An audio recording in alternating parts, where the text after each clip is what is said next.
One of them was Timothy Juan Fitzgerald, TJ to his friends, a sophomore at John Jay College of Criminal Justice, the newly established training ground for law enforcement officers.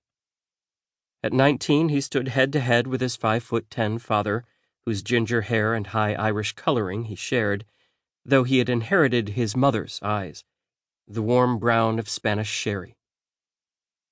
2 weeks into the fall term, each student had already staked out a favorite location in the large studio. The model held the same pose for a month, so it was necessary to get into position and stay there for the duration. Since the class met only once a week, consistency was especially important.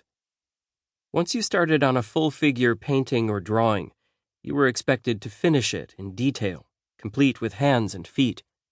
No fudging the fingers and toes. Not in Edward Lanning's class. Among the most popular of the League's instructors, Lanning believed in drilling the fundamentals into his students before encouraging them to experiment. To him, regardless of where one's training ultimately led, figure drawing from life was the cornerstone of art education. After studying at the League in 1927 to 1930 and teaching there for a year when he finished his coursework, Lanning had gone on to a distinguished career. He was a prolific muralist, best known for the history of the recorded word, from Moses's graven tablets to Mergenthaler's linotype machine, a huge mural cycle that graced the second-floor lobby of the New York Public Library's flagship building on Fifth Avenue, where it was seen by every visitor to the main reading room. Those who looked up could marvel at Lanning's trompe-l'oeil ceiling, lifted straight from the Tiepolo playbook, depicting Prometheus bringing enlightenment to humankind.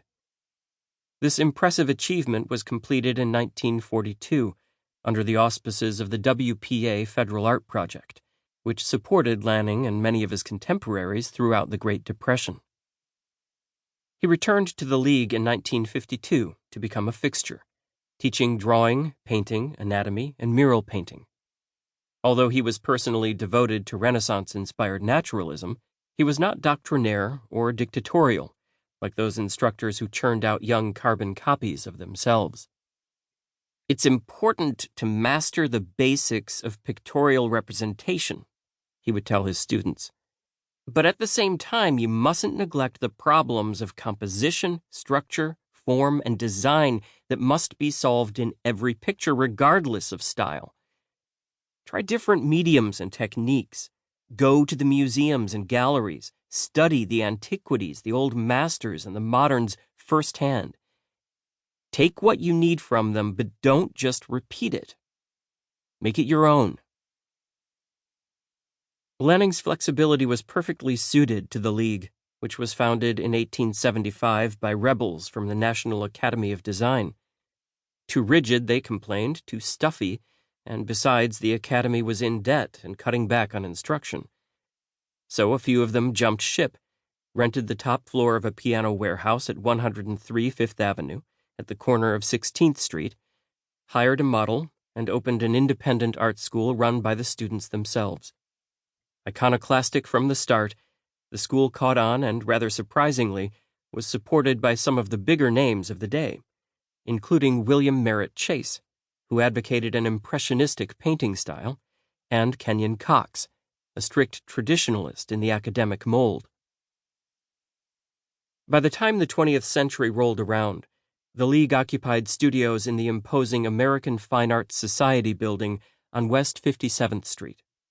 With no overriding aesthetic philosophy, an open admission policy, and a faculty that covered the whole artistic spectrum, it attracted an equally diverse student body, from dabblers and hobbyists to hardcore aspiring professionals, and those who, like TJ, were considering a career in art, but not fully committed.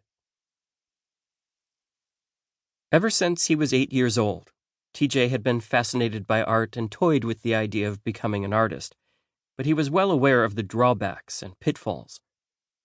When he first broached it to his father, Deputy Chief Brian F.X. Fitzgerald of the New York City Police Department, and his mother, Detective Inspector Juanita Diaz, they had howled down the suggestion. Not that they pressured him to follow in their footsteps and join the force,